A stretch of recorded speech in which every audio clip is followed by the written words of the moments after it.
Hey folks, this is Joseph at JohnTheHutDweller. Somebody asked me a question about icons, and so I wanted to show this icon, but it's actually more emotionally touching than I thought it was originally, because when I had to take this icon down, I had to take this rose down. This old shriveled up rose, which was on the casket. It's got a lot of dust on it now, which is on my grandmother's casket that I took off, and I put it in my icon corner, and it dried out. It was a beautiful yellowish white rose with pink tips around it, but we'll stop talking.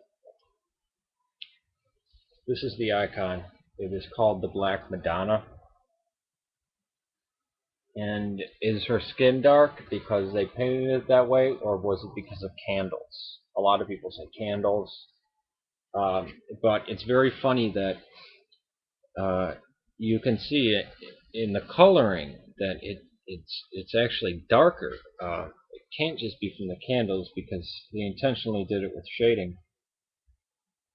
And it's funny that why should this icon that we find in Poland, why should the Virgin Mary and the Christ have such dark features and such Mediterranean features? These are not Slavic features. Uh, Maybe it's because this icon is probably older than we think, and it's an icon of somebody from the Mediterranean, maybe from Palestine. This icon is said to have been painted by Luke the Evangelist. Protestants claim that there's no early history of images in Christianity, that there's only images in the Old Testament, which is very funny because they always insist upon uh, that images were banned in the Old Testament. We know they absolutely weren't. Uh, but we also hear Eusebius, who, upon stumbling upon a church, realizes that they have a golden statue of Christ in just in front of the entrance of the church. In fact, I don't know if it's golden. I wouldn't imagine Christians had gold before Constantine. Uh, and I think this was under the reign of Diocletian that he saw this, and he mentions it to say this is wrong. Don't make icons, don't make images, statues, iconos. But we still see that it's there. We still see that there are Christians using icons, and this devotion wasn't something that grew from church doctors or high theology people. It came. The iconostasis was,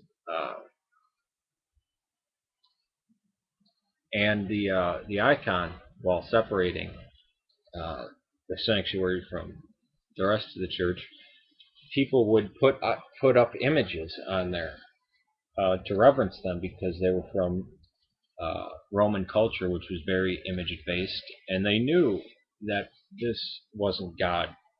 But just how you show reverence to the flag of America, just how this rose, I would never want to destroy it because it holds a deep emotional memory for me.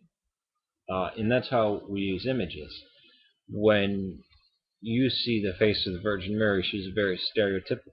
You can identify her like that. And the same with Christ. Boom. Uh, when we pay respect to these things, it's showing we do this with intention, and God sees our heart. Just as you were to conduct yourself around a flag, you're not worshiping the flag, you're not even worshiping the government, but it shows what you believe and how you believe it by how you interact with the things in this world. And let us remember that Christ is the image of the living God, the ikonos.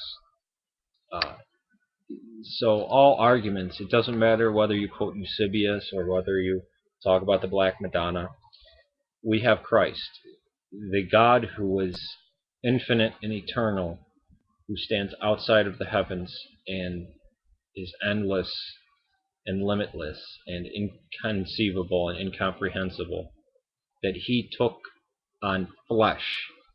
He is in the physical world. Heaven touched earth and was actually physically intertwined. And the incarnation is our belief. So if you don't believe in the incarnation, then icons are useless and they're idols. And if you don't, and if you don't use icons, but if you stop people from using icons, if you persecute those who use icons, you do wind up throwing the incarnation into question. Because learn what was behind Second Nicaea. It wasn't idolatry; it was defense of the incarnation, which we see in the New Testament. It is he who says Christ did not come in the flesh. That is the spirit of the Antichrist. And that's from John.